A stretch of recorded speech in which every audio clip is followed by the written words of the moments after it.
Hello everyone, Blue Star Saber here once again to do another One Piece chapter review. Chapter 1009, Interception. I have finally caught up with the manga. Thank God there was a break for once. This allowed me to last weekend I just ended up catching up with all the other chapters I was behind by. Now I am finally here in the last chapter before 1110 comes out.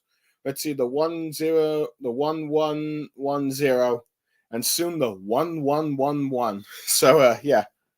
Well, hopefully, both of those will be very big chapters, especially with a cliffhanger like from this chapter. But before we begin that chapter, I'm going to finally comment on the fact that we finally have a new cover for One Piece. Well, a new cover story for One Piece. At last. Let's see the story number 26. Let's see. We're finally returning to Wano, and the first one is Omegashima sinks, in which we see the island of Omegashima sunken in the old Wano, with where it's revealed that the island of Wano is actually much bigger, but over time, let's see, they sort of had a natural river flooding the sort of surface, flooding the country, and they had to move it up. Here we see that Omegashima has synced here, which has led some confusions, I think, because of where Omegashima landed outside the capital. Though I guess we'll have some explanation on how it moved here. But many people are excited because we're finally returning to characters like Momonosuke, Yamato, and what are they going to do in their adventures, possibly what to do. Or maybe even see the Topiropo, Jack. Let's see X-Drake. Let's see Hawkins. Maybe return of Big Mom and Kaido. I don't know. This story can go all over the places. Will we be following the bad guys, the good guys of Wano? Let's see. It's all kinds of questions. At the moment, we don't know, but this cover leads to any open suggestions. I think some are hoping for maybe Jack, since he wasn't a part of the All-Stars captured by Admiral Ryuko. Some are hoping for like Big Mom and Kaido just to see if like they return. Just so some I know want to see Big Mom in Elbaf, so that she would be the antagonist of that arc. And some would like to see arguably would see of course Drake because of the whole sword stuff. So Momonosuke and Yamato because people want Yamato and Momonosuke supposed to be joining the Straw Hats later down the line, and some just wanted to see any characters in ones. But anyway, it's a good cover to start the hype and build mystery on who on earth and how on earth Omegashima fell to the surface and who on earth we're going to be focusing on. In many ways, it kind of reminded me of the first cover of Jinbei's story, where I don't know. I thought it was going to be like Virgo and Manette surviving, I guess, but I was thankfully wrong. But anyway, this pretty much chapter follows up from last time where Vegapunk is broadcasting the world. I think I may have forgotten to comment on this, but I do like how Vegapunk seems to be smiling that even though he might be dying or might be dead soon, that he's going to have the last laugh against the world government as he's about to reveal probably all the big secrets they don't want. But now we're about to see if we are actually going to see the secrets. Let's see. The first chapter, the first panel begins with like someone else just talking to Stella, saying that how you can't really start out, from nowhere. They can't just start the announcement just from the big get-go, if you will, or just, since this video just came out of nowhere for most people, so they aren't really set up, and it's revealed to be Shaka, telling them about how, the audience needs time to prepare for it, and,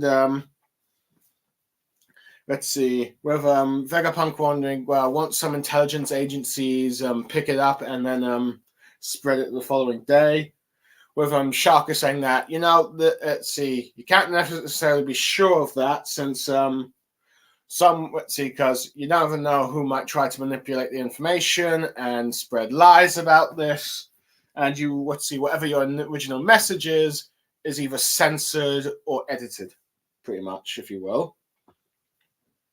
with Vegapunk, let's see, with Stella, the Vegapunk Stella, of course, are starting to agree. So he's wondering what they should do next. But this is where we cut to some of the Marines, where you see some of the ships sinking. But they're all going like, where on earth is this message coming from? And they realize it's coming across every Marine's, all their, all their snails, the Den Mushies, if you will.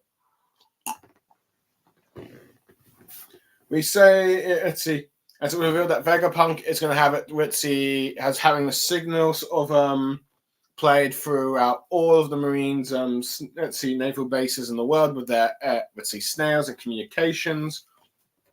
So using pretty much the Marines' links, with one of the Marine officers trying to tell them to turn it off, with one of the Marine grunts sort of saying that he can't, and to make sure that none of it, and it's revealed Vegapunk, made sure it be put at maximum strength so that none of the Marines could turn it off. As we see Luffy continuing his fight against Kizaru, which I may have forgotten to mention, he coughed up blood last time just to show the difference of damage, but yeah. But he seems to be still holding Kizaru and Saturn from like the last chapter. As you see Vegapunk talking about how the transponder snails will receive the audio signal in time, but the visual ones will take some time to get ready for everyone to view. And I'm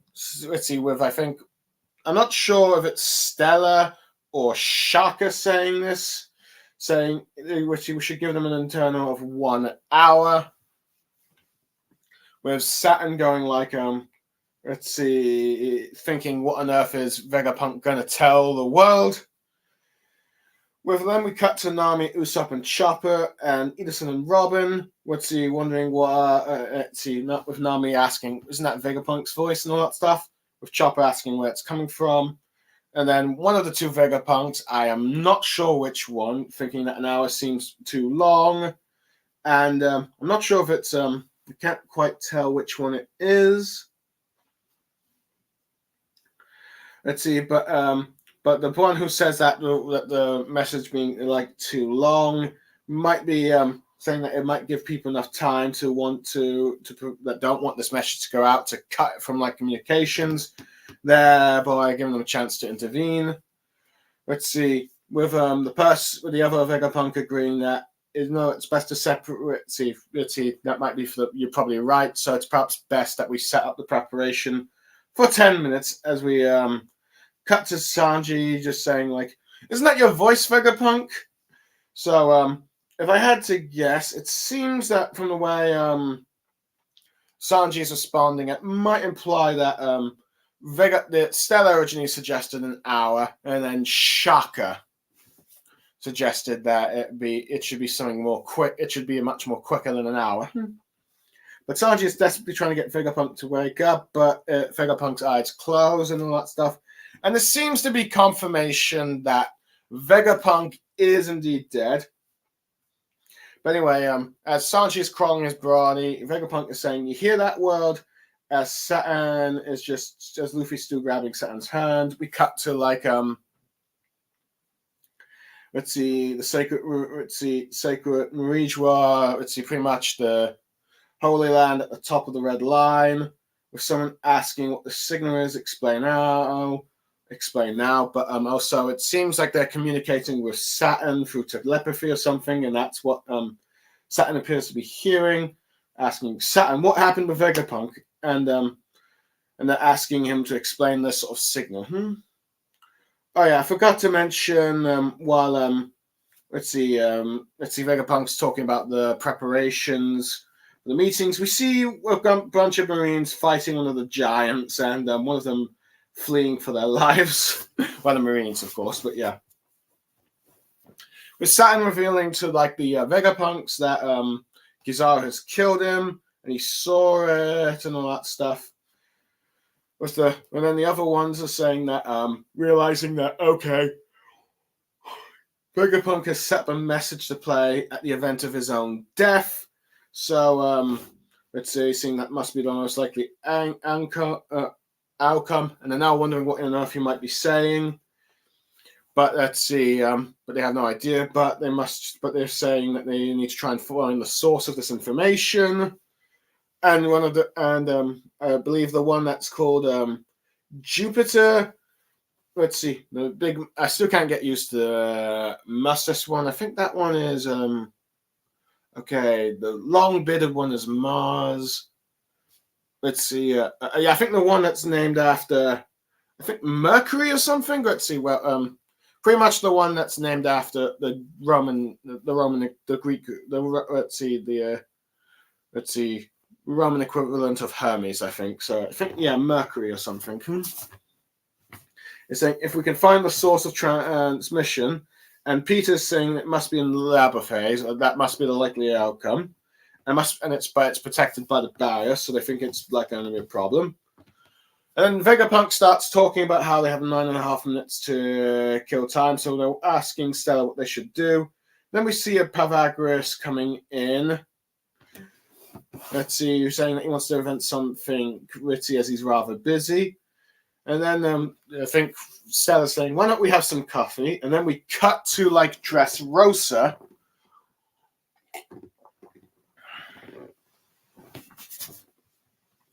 Well, you see some of the citizens going like, talking about how they heard Vegapunk and all that stuff, and saying about how he's a legend, sending a message to the entire world. And then someone asking to bring out the visual transponder snail to set the big screen, saying about how they only got 10 minutes.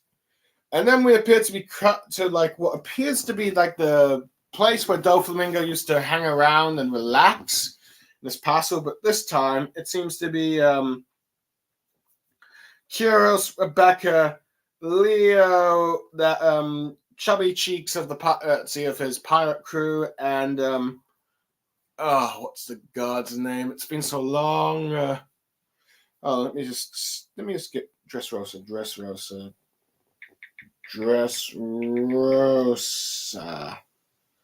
Whoops, no, don't need the Dressrosa. Need the civilians.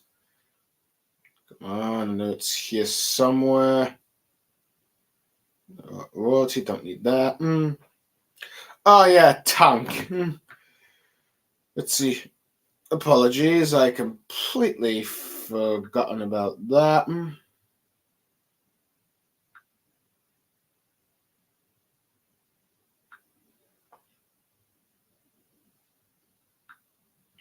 Ooh, there's a lot of characters I've not seen.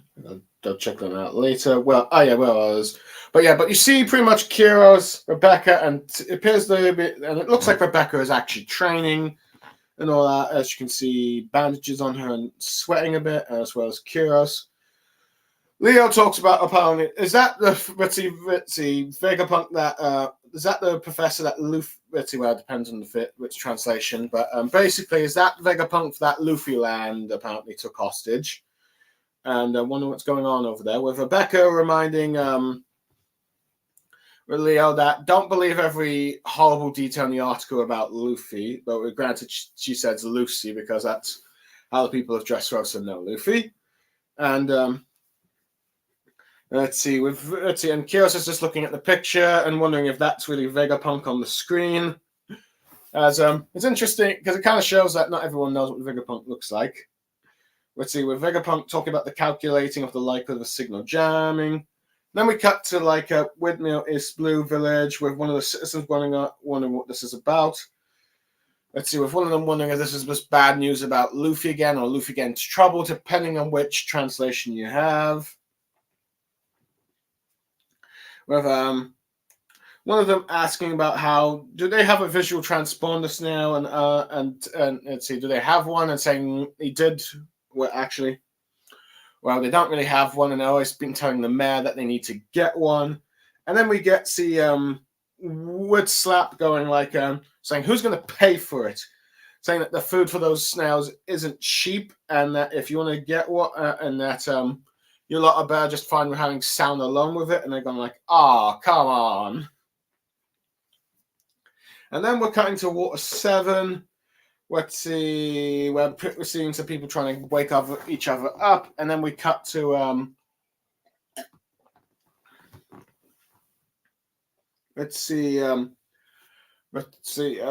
on. We cut to like Iceberg, who's just waking up.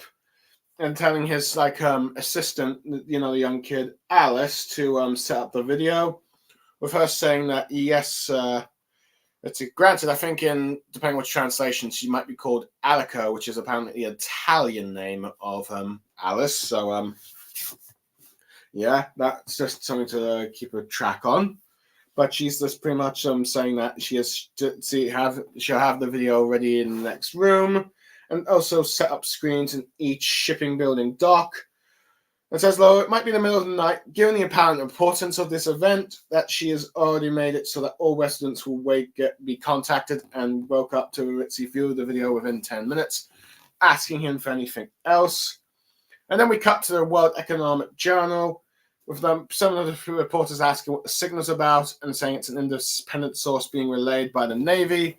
Vivi asks if it says anything about Luffy's crew, but Morgans ends up going at calling her a fool or idiot, depending on the translation, by telling her to look at the clock, saying it's not the current time in Egghead, and saying this is a recording that was made in the past.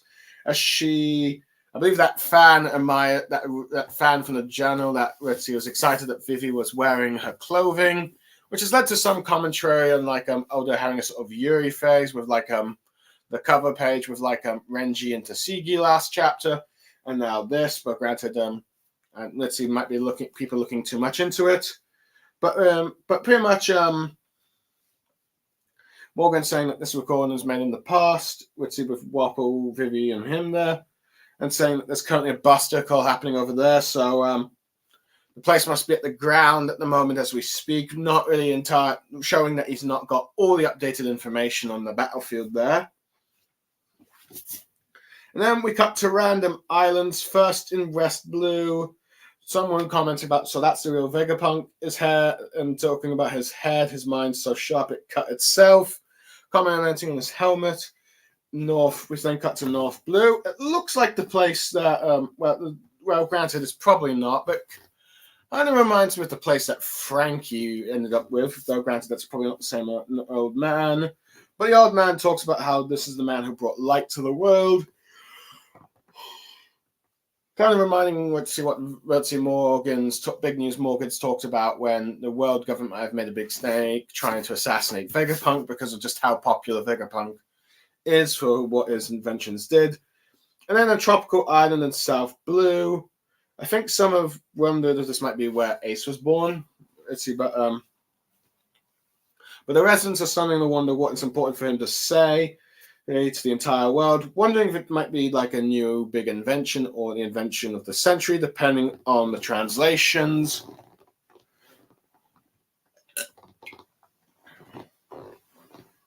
And then we cut to like Kambata Kingdom, where Vegapunk is just comments about like, let's see, the coffee will take 10 minutes to brew. Saying, but if that's the case, I won't have time to drink it because, well, in 9 minutes and 30 seconds, well, granted, it might be even less time now. Let's see, he'll be doing his big important announcement. Let's see, so saying that, let's see, as one of the Vegapunks completes their sentence about how they expect their calculations of interruption being exceptionally low. And then we see, we saw Vankov watching the screen and now asking, it's like, let's see, with him asking, what's Vegapunk think he's doing now? And why is his noggin so slim? And then we cut to a panel with like Cola, Sabo, and all of the 4 revolutionary commanders. Bello Betty. Let's see, what I am not good with names today.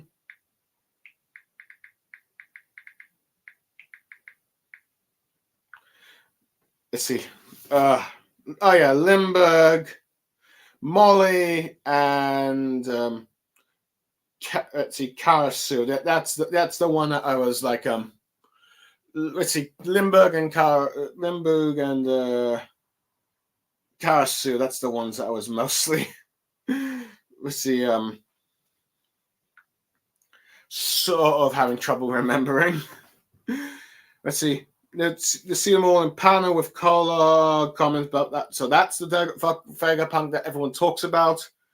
with Molly asking why is he streaming a message to the middle of like the world, and then given the current crisis he's currently in.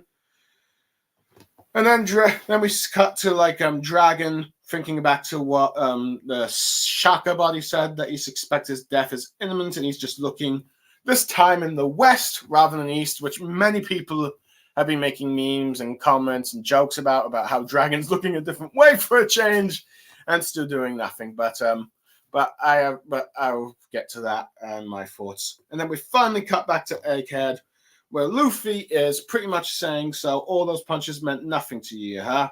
As you see Saturn getting more Death Eye and Kizaru preparing to shoot laser beams out of him, with one of Saturn's spider legs trying to stab Luffy, but he dodges, and Kizaru firing the laser beams at the same time, and him going like, whoa! And saying that from now on until this moment, until it's saying that from now until this moment, all my friends get away. He's going to keep these guys right here, as Luffy's prepared to see another Gum Gum move, stretching them far away from him, and then going and pulling them back together, causing a new move called Dawn Kambo, and he pretty much swats them, smacks them together. Kind of like how you would how cartoons would smack a, let's see, kind of like how you'd use both hands to like smack at a fly, let's see, but in a more cartoony way that you see in what it's in like more cartoon where you see in like old classic animations, and as his hands just get so big, smacking them, and then they sort of look like they're being squashed like a bunch of paper thin, see, I guess towels. I guess like whenever you saw like Tom maybe being run over, and it's like like he's flung like some paper, and then Luffy is spinning them like pizza dough, which might be a reference to like Barney's favorite food from like a couple of flashbacks back where he was eating it with like Kizaru and Vegapunk and all that. And he's just spinning them together, spinning them separate fingers, and going like, if you just bounce back from anything I do, let's see. He goes like, see how you can bounce back from this, as he tosses them like flying frisbees. Some of the Marines seeing that he threw something. One of them crashes onto a ship. Luffy's just laughing at it, but the other one spins back. And and it's turned out to be Saint Saturn, as he's now using the situation to turn himself into like a spinning blade with like his spider legs. Luffy during the shock with the eye thing that he does of always getting Nika, but now him getting a bit more temperamental, saying how come nothing he does damages him. And then you cut back to like the Marine ship that Kizaru landed on. And not many Marines concerned what happened to him. Working all right with them. We just see Kizaru just covering his face with his arm, sort of just huffing, saying like seemingly very damaged from this, or maybe depressed about what he's just done to like Vegapunk. But yeah, let's see with some of the other five elders saying that there's no time. Saturn, Vegapunk must not be given the license to speak. As Luffy's starting to run away, then the sort of cartoon fashion, going like close one after Saturn's legs are sort of stretching a bit to try and stab Luffy. And then we cut to like the giant that's escorting Frankie's group, thinking that they found the ship. And I believe, let's see, you see Barney hoping that Vegapunk and the others are all right, with Saturn declaring that he will make the summons, with one of them saying good. And then we see more black lightning coming down, shocking the Marines in the sea with the lightning that's coming down, as we see 4 more bits of black lightning the same way Saturn was summoned, showing that all 5 of the 5 elders are coming to the battlefield, surrounding Saturn, as Luffy just doing the boggle-eyed shocked thing, being like, what is this? And the chapter ends with Sanji realizing that's the same thing as the Spider Grandpa. Let's see, he showed up, in other words, referring to Saturn, realizing that something more like him is coming here, ending the chapter on a cliffhanger. And boy, is it a cliffhanger. Okay, overall thoughts. Okay, this summary took a bit longer than I expected, but yeah. I do like how pretty much in this broadcasting transmission is that you've got Vegapunk Stella, Vegapunk Shaka, and Vegapunk Pythagoras all here doing the broadcasting, the videos, and all that stuff. In a sense, it's like all the Vegapunks that died in this arc have got coming back for just one last message to tell the world and have a final say, have an epic, and have this be that more epic final moments that will impact the world, because all their deaths have been more of like shock kills, if you will. Let's say like Pythagoras being stepped on by probably a snake. Let's see, Shaka being shot in the head, and Stella just being surprisingly stabbed by Saturn and then shot by Kizaru. Seemingly not having a dramatic final moments, but in a sense, perhaps, let's see, the Vegapunks will have these Vegapunks will have their dramatic moments as they reveal the truth to the world with whatever it is that they're going to tell. We still don't know, but in the very least, we have a sort of an idea. But I do like how the Vegapunks are talking about how Stella being sort of being the good, but maybe also being perhaps logical and reasonable with with the Stella body, about how you know what, it's probably not the best idea to try and do the message straight away. Not everyone's going to have the signal prepared for it, and you get back and forth of like, okay, can the news be true? The messaged to other places in the following day, but it's like probably like other news things. But it points out like how it could be censored, edited, banned, cut, altered, all that sort of stuff that you can see in sort of propaganda and news things, which unfortunately also happens in real life, where someone tries to broadcast the truth, but only for it to be censored and edited, just so that whichever the public and the masses that they have are manipulated to believe that something like this happened, when instead something else entirely happened. You see it all the time, unfortunately. But yeah, I do like how they consider that, and they're like and wondering like, okay, what we do. And I do like how they decide to use the Marines like transporting the cells, which it seems the Marines might regret having so many of those transponder snails here, though granted it seems to be the Marines network in general, which just around the world, of course. But I think the Marines might end up having sort of like starting to regret maybe having their communications, or at least having such a thorough communication device around the world that could be hacked. But granted, I guess they never thought that something like this could happen. I do love how you see the Marines trying to shut them off and all that stuff, but they can't. And it's because Vegapunk cleverly put it to like maximum output and all that. So I do like that.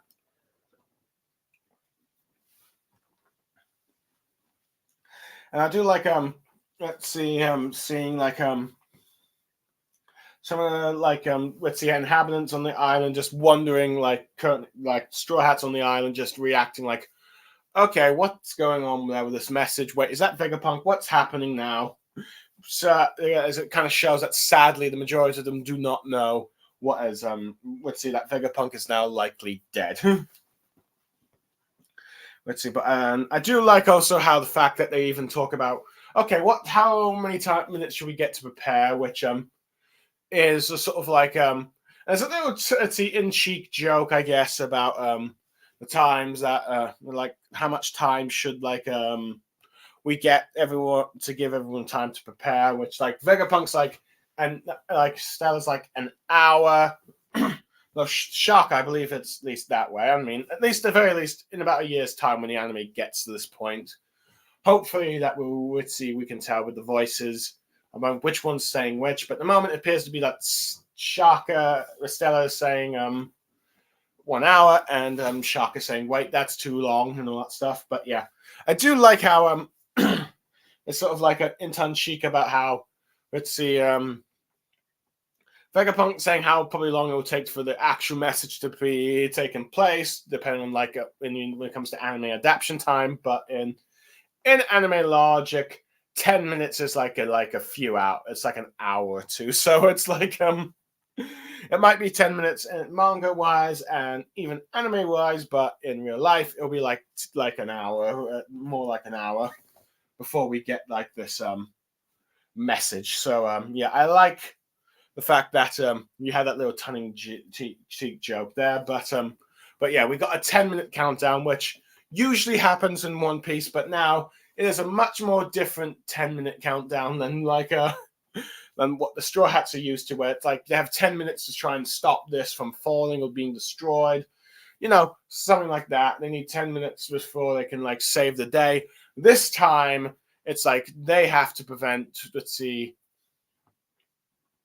this time they are defending the countdown instead of trying to beat the countdown. This time it's the bad guys that need to beat the countdown because, well, if they do, let's see, even if though Vegapunk is dead, he still wins against the Endless Revealed whatever truth he has to the world that the world government does not want to hear.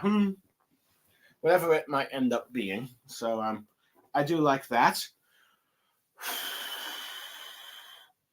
So but yeah, I do like how they like, you know, give everyone like 10 minutes to prepare to get the visual transponder snails to get ready, because the audios might be ready, but clearly they're doing this as a video message as well, so they want everyone around the world to at least get their visual transponder snails ready. Let's see. But I do like how this chapter seems, at least with the way Sanji's holding Vegapunk, seems to confirm that he is dead. I think some people are still back and forth, at least we'd see about a chapter or two ago, about whether or not he's actually dead or not. But now I think most people think that he is actually dead, which is in many ways shocking. It's not a big dramatic moment. It's more like just like a quick kill from Kizaru. But it does lead to perhaps some interesting moments with Kizaru. Let's see, I think with Kizaru, possibly Kizaru later down the line, because, well, but the way we see Kizaru just at the end, let's see, just looking at closing his eyes and all that. Let's see, he might be being beaten down, or he might be feeling regret. If it's the regret part, it might be that Kizaru is going to have a moment. Let's see, many people moment where he regrets killing Vegapunk, and even though he might be ordered to try and stop the message, and he might even have an opportunity to do so. But given the fact that he killed his friend and all that stuff, he feels regretful about it. So, in defiance of the world government, he actually decides that, you know what, I'm gonna let this message play as a final it's like a final thing I can do for at least what I can do for Vegapunk after killing him. So like the guilt of it lets him sort of betray the Marines and the world government just for this bit, just for this scene, which in some ways I think probably makes it a bit more dramatic and impactful sort of betrayal, because it's like he was carrying out his orders. He even actually got to do the mission, but the regret and all that stuff he has of it, which he just makes him just let this message be played and let the world hear it, even if it might cost him down the line for like for what's about to be played. Sort of completing a sort of like the unclear justice that Kizaru is having in this arc, if you will. But anyway, the interesting thing here is that we learn that the 5 elders can actually telepathically connected to each other and are conveying messages asking Satan what's going on with him, informing that he saw Kizaru kill Vegapunk with his own eyes. And I do like how they're smart enough to deduce that Vegapunk is doing a dying message that will be played once he dies. And I do like how they're trying to guess where the transmission is, and they seem to deduce that it might be at the lab phase in the egghead, but it's protected by the barriers. So they need to try and get past it to destroy the transmission and all that. But yeah, I do like how let's see, when you've got a little bit of the Vegapunks that are in the recording, just talking about what should they do for the next minute. Vegapunk wanting, like, Stella wanting, like, I think making tea. Bagvagara saying, why don't we invent something and all that stuff. But anyway, I do like how we got the different islands of, like, Dressrosa and Water 7 here, because in those two arcs, let's see, Dressrosa, we kind of like it's kind of like a mini prelude to what's going to happen with the rest of the world, where the citizens of that island learn the true nature of an evil tyrant and the world noble, and now the rest of the world's about to hear it. And Water 7 is where pretty much we, the readers, learn just the true nature of just how horrible the world government actually is. But let's see, but yeah. But I do like how you see the citizens going like the legendary Vegapunk is doing a message to the entire world. We gotta get this visual transporter snails ready for everyone to see. But anyway, I do like how we do see Rebecca and Rebecca and her father Kyros, and it's interesting enough. It seems that they're training, which I'm a bit surprised by, because I figured after like the Dressrosa arc, Rebecca's days of fighting are over. But it seems like she's training with thankfully also in a much more appropriate outfit than her gladiator one, I will say. But enough of that. But it seems they're training to.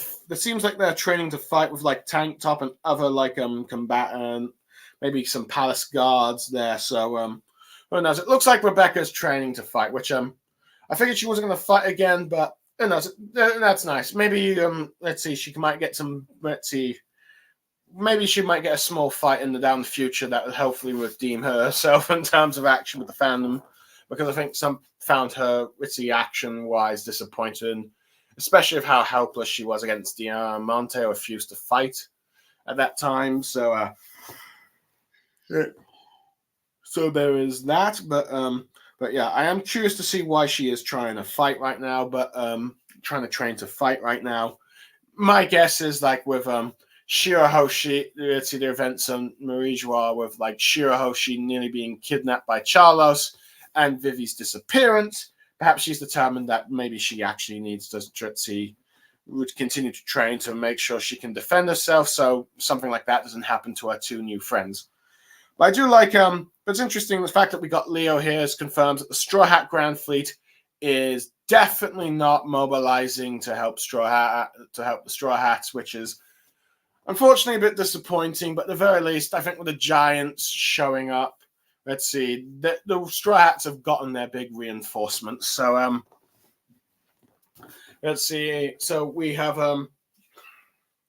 they're not needed. So they'll be in for another incident. We still don't know what that incident is, but it might be starting to get closer to more like perhaps maybe the Straw Hats battling the Blackbeard pirates, or the Straw Hats battling the Marines. I don't know, something. We'll just have to wait and see.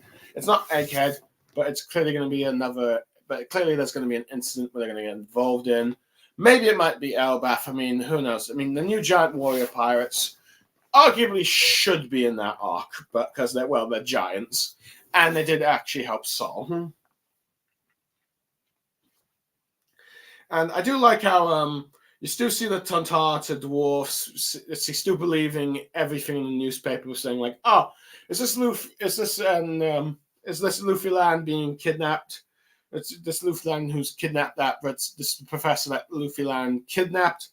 And Rebecca saying, and then of course Rebecca, knowing the dwarf's nature, saying, don't tell me you believe like another lie about Lucy. I do like that she does not, but like Vivi does not believe like the lies of like what's going on with the Straw Hats on the island. Which, well, granted, Vivi knows that Morgan's is lying because she's there. But let's see, Rebecca is also skeptical to believe every bad thing about the Straw Hats because she personally met Luffy and knows that he wouldn't be like that. Though, ironically, Luffy did kind of kidnap one Vegapunk. But, yeah. Mm-hmm. So we do have that.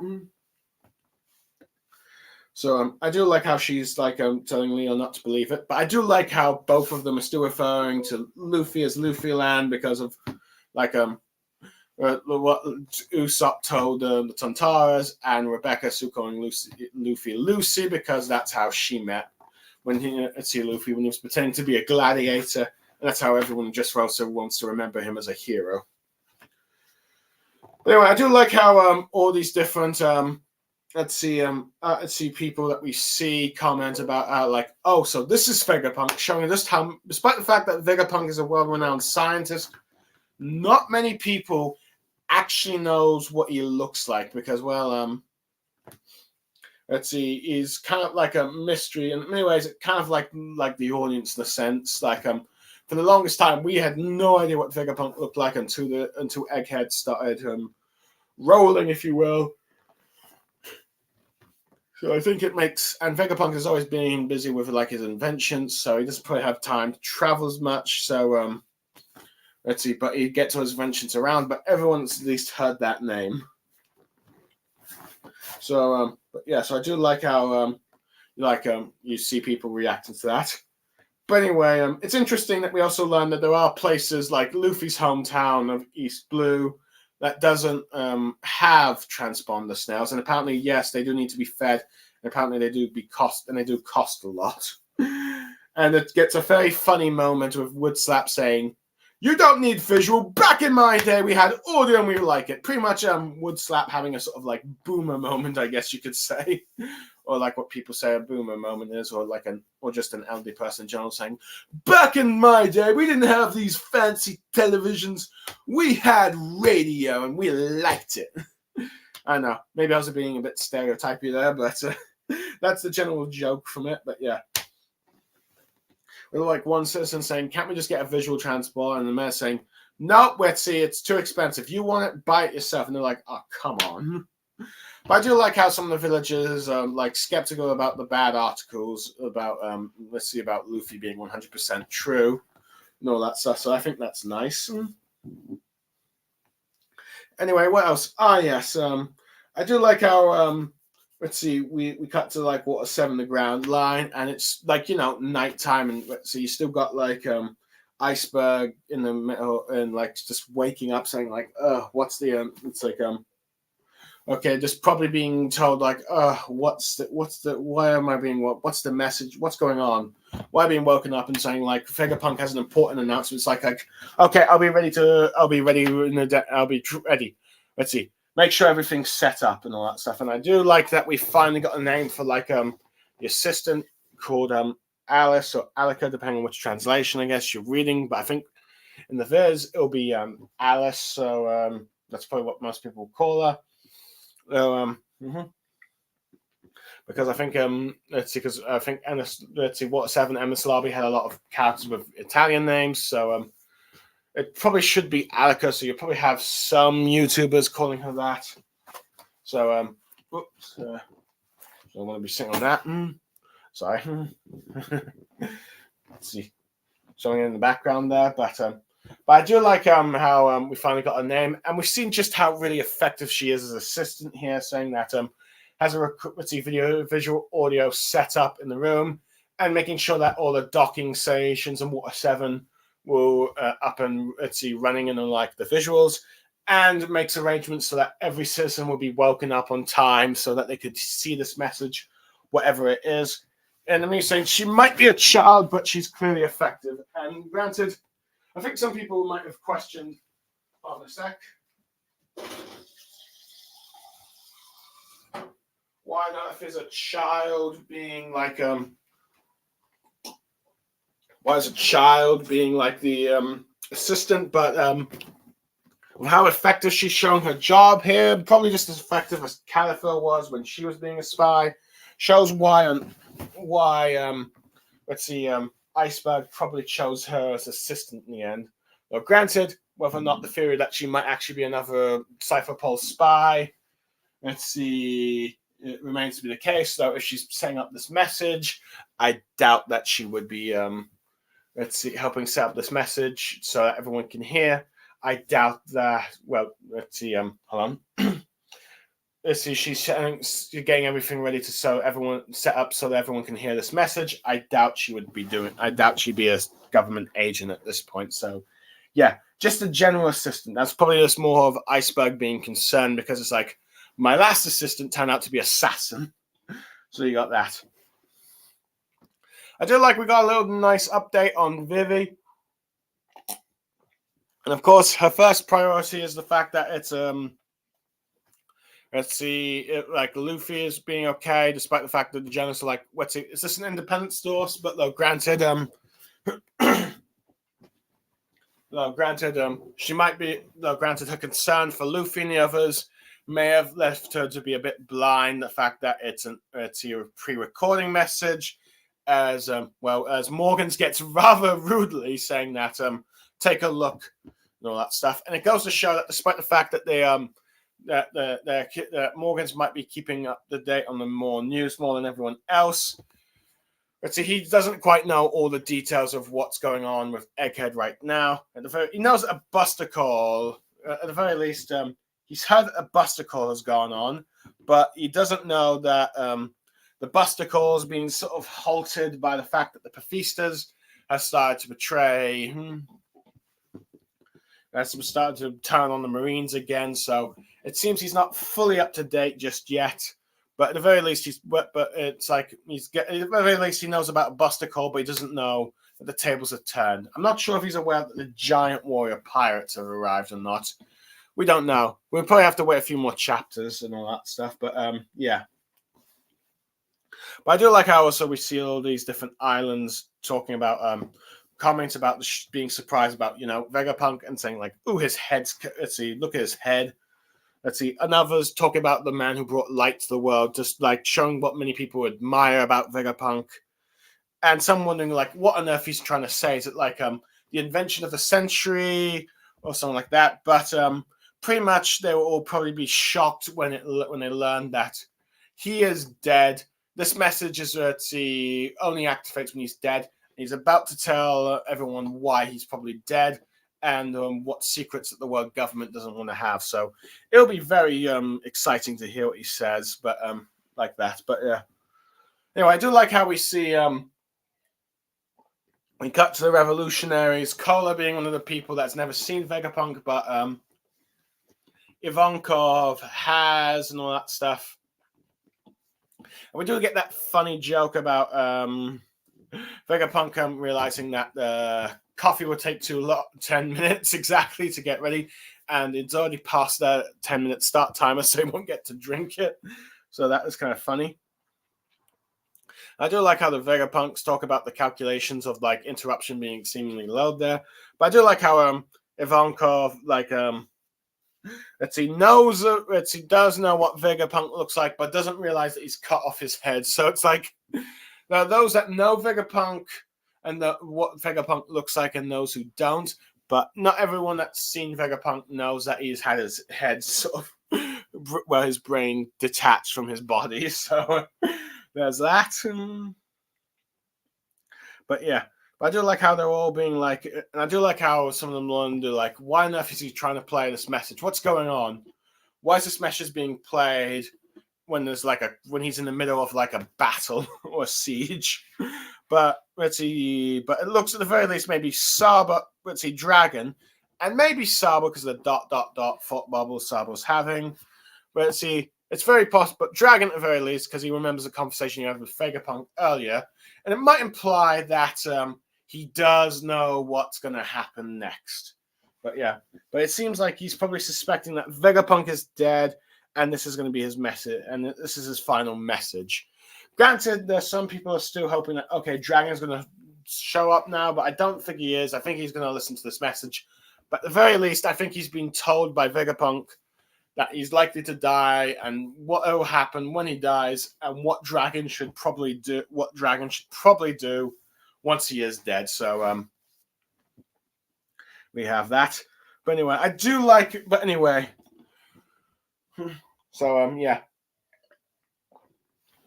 I'm probably going to get more slander from Dragon about doing nothing and he's just looking in another direction rather than east for a change. But I think Dragon, at the very least, knows what's going on. And as soon as like Egghead is finished, he's going to make his move. I know some people would like him to show up an Egghead, but I think, his moves will be after Egghead. It's just see, we've just gotten set up a bit with Dragon. We learned a bit more about him. We learned more of his like history with like Kuma and Vegapunk, but it's not in time for him to act yet. And let's see, we'll probably see him act more in the future, and then learn more of his time about when he was a Marine later. No, not now. But anyway, I do like how we got Luffy like determined to make sure that he's going to keep these two occupied. Let's see, until his friends get away. And I do like how he's just stretching his arm and just pulling him back. It's like and going, and arguably perhaps the most impressive feat that we have ever seen any character do in the series, and where Luffy flattens not one but two at least Admiral level characters strength wise. Granted, we still don't know the overall strength of the five elders compared to like Yonko and Admirals, and are they the same as Yonkos? Are they the same as Admirals? Are they sort of in between? We have no idea, but Luffy just splats them like a pancake, and there's that Dawn Kembo. And this is arguably the most impressive feat that Luffy has ever done, and arguably perhaps the most impressive feat that we've ever seen anyone done, as like Mr. Moji sort of pointed out. We're saying that we've never seen someone sort of like, low tier deal with easily deal with two Admiral level class characters like this. Not even Whitebeard was able to do this. But granted, Whitebeard was not past his prime when he was in Marineford. So who knows? Could he have done something like this? Could Roger do something like this? Remains to be seen. We never see. Granted, Sengoku and Garp were on like sort of equal footing to him. So we don't know how he dealt with like the other admirals, but at the very least, this is impressive for Luffy. Even if these two aren't down, these two have been dealt serious damage. But yeah, it's like really impressive, and it's like and they've got flat as a pancake. It's like it's still goofy, but Luffy's taking the situation very seriously, doing these very deadly moves. I love how he's just rolling them like a pizza and then tossing them about. And then we get like sort of Kizaru injured and all that stuff. It might be Kizaru might be down for the count, at least. Let's see, he's not fighting Luffy directly now, but at the very least, like I said earlier, I still think he's going to go and is he going to get one last moment where he might be trying to at least trying to stop Vegapunk's message, but does so in the end. Granted, I think I'm still kind of hoping that let's see, Kizaru fights Sanji for a bit, though. Granted, I'm wondering if perhaps it might be Sanji and someone else, maybe Zoro. We'll have to wait and see in that part, but I'll get more to Sanji in a second. But yeah, but I do like how, despite the fact that he got flattened like a pancake, or like pizza dough, if you will, Saturn is going to use like Luffy spinning like a frisbee against him as he seems to like manage to will himself back to turn around and try to attack Luffy. Oh yeah, one thing I do like is the fact that we learn that Kizaru can do laser eyes, which some might wonder why I didn't do it before, but I do like how he tries to use it to attack Luffy, but he just dodges. Same with Saturn, just like mobilizing his legs, and Saturn can really seem to like move those legs in any shape or form he wants. So that's interesting. But Luffy really sees how deadly this attack is. He starts to run, sort of does like tries to avoid it by doing that cartoon run away thing. But I do like how as Saturn is like during this fight, the communication's still going on about how the Five Elders saying that we can't let this message speak, and Saturn agrees, saying that, let's see, all right, I'll make the summons to bring you here. Oh yeah, but before that, I do like how we've got the giants arriving at the ship, like the giant escorting Frankie's group, escorting to the ship.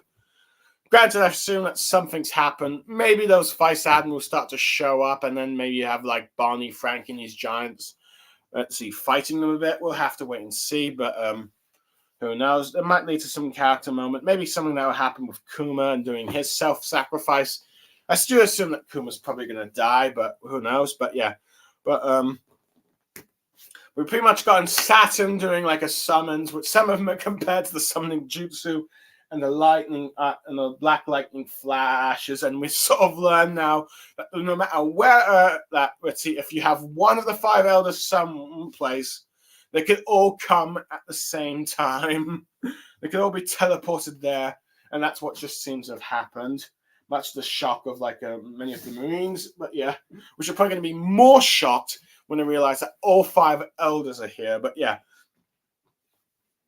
but man, that, let's see, double page spread of the 5 elder black lightning surrounding Saturn, that is epic. This is probably the best cliffhanger in the entire arc, and maybe even the best cliffhanger in the time skip.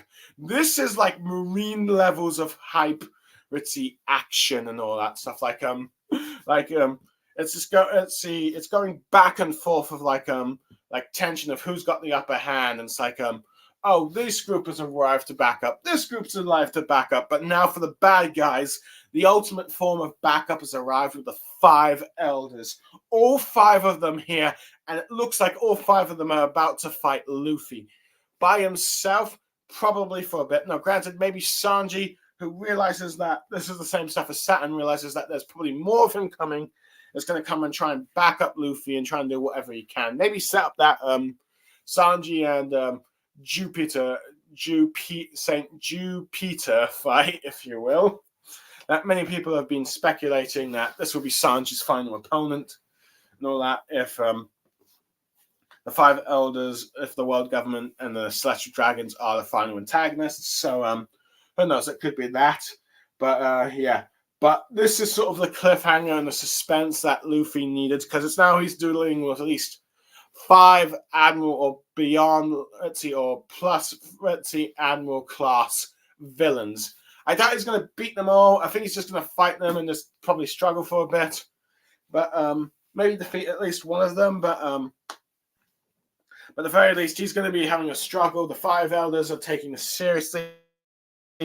They want to get there and stop the message, but clearly, they realize that they probably need to get all of them there to try and deal with the situation and not deal with and prevent this one Yonko from stopping them. But yeah, but I think many people are wondering, okay, the Paphistas are turning against the Marines, the giant pirates have arrived, the ancient Mercy robot is awakening.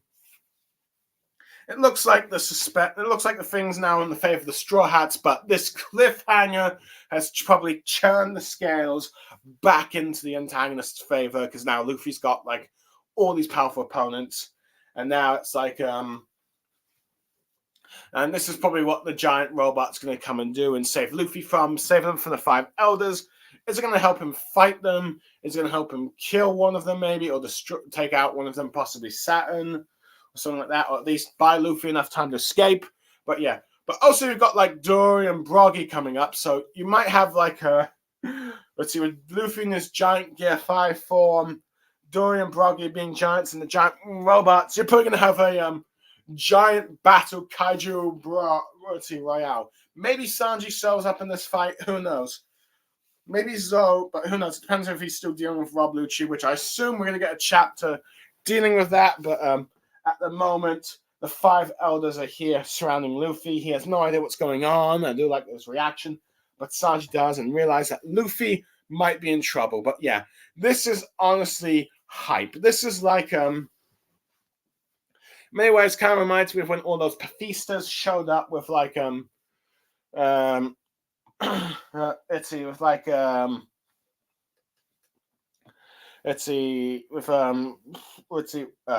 Sentomaru at the end of Egghead. It's holy moly, this big army of reinforcements for the world government. Well, granted, but yeah, but pretty much you have 6 at least admiral class characters arriving at Egghead, which is on the Marine side, which is the same, in many ways, also the same case like Marineford, because, well, you had the 3 admirals, you had Mihawk, because his bounty is 3.6, so he's sort of between Admiral and Yonko, and then of course you have Garp, who's at least maybe in his old age, probably Admiral class. And then, of course, Sengoku, though granted he probably stood stronger. But at the very least, you have that many powerful level characters on one side against our heroes again since that arc, and boy, is it hype. Overall, this chapter, I'd say, is probably a let's see. I'd probably give it a 10 out of 10. It might be disappointing for some that we didn't get Vegapunk's message, but I do like the logic saying, like, we need like some time to prepare. Like the little jokes about the time length, and it's like an hour. No, wait, it should be 10 because that's the usual countdown for Shonen.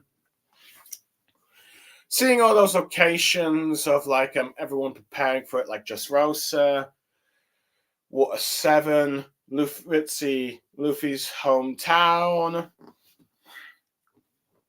the Economic Journal, Combata Kingdom, and a bunch of places just reacting. All the different reactions, like Rebecca thinking like Leo not to believe like those lies about Luffy. Let's see, people that's like, hey, look, it's the genius scientist. Oh, that's what he looks like. All that kind of reactions. Wondering what his announcement is. The Marines panicking because like the communications have been taken over.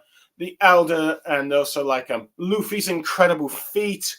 The fact that the Elders can telepath to each other and teleport each other away. And of course, like that mega cliffhanger at the end. That's just about Luffy's about to face just so many deadly opponents. In fact, in many ways, it also kind of reminds me of when Meliodas from Seven Deadly Sins ended up fighting like 2 members of the Ten Commandments, and then all 10, or at least 9 out of the 10 arrived, and he had to face them all, and he stood no chance. Are we about to see the same with like Luffy here? Well, we're about to find out next week as Oh yeah, I forgot to mention it's Mother's Day in the UK, so I hope every mother enjoyed their Mother's Day. But also, there's also the sad news of the Dragon Ball creator Akira Toriyama died, who was the creator of Dragon Ball, the father of all modern shonen, and a very big inspiration for like mangaka like Kishimoto and Oda. His presence will likely be missed to the community, but his legacy will live on for years to come. So there is that. But but overall, this is a very good chapter, and it leaves me hyped for the next one. So I am pretty. So those who end up listening to my stream, I hope you like what I had to say. But for now, I am Blue Star Saber signing out. Goodbye, everyone. Until next time.